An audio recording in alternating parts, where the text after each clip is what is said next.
Wakil Gubernur Aceh Fadlullah menyerahkan penghargaan kepada para wartawan yang terlibat dalam peliputan dan pemberitaan proses perdamaian antara GAM dan Republik Indonesia 20 tahun silam dalam momentum peringatan Hari Damai Aceh di Balai Mesiraya Aceh pada Jumat 15 Agustus 2025 malam. Para wartawan tersebut berasal dari berbagai media, baik nasional maupun lokal.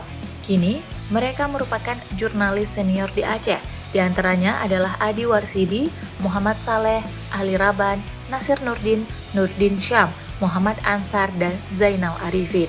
Wakil Gubernur Aceh Fadlullah mengatakan, penghargaan itu merupakan tanda penghormatan dan penghargaan yang tulus dari pemerintah Aceh atas upaya, pengorbanan, dan dedikasi yang telah para wartawan curahkan untuk damai Aceh.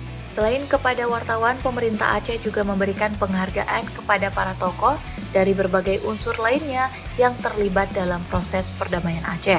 Fadlullah menjelaskan selama 20 tahun perdamaian, Aceh telah mencatatkan kemajuan yang membanggakan.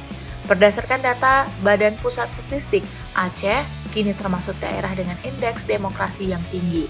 Capaian ini menunjukkan bahwa Aceh berada dalam kondisi yang kondusif dengan penghormatan terhadap hak-hak sipil dan juga politik masyarakat yang dijalankan secara baik dan berkualitas.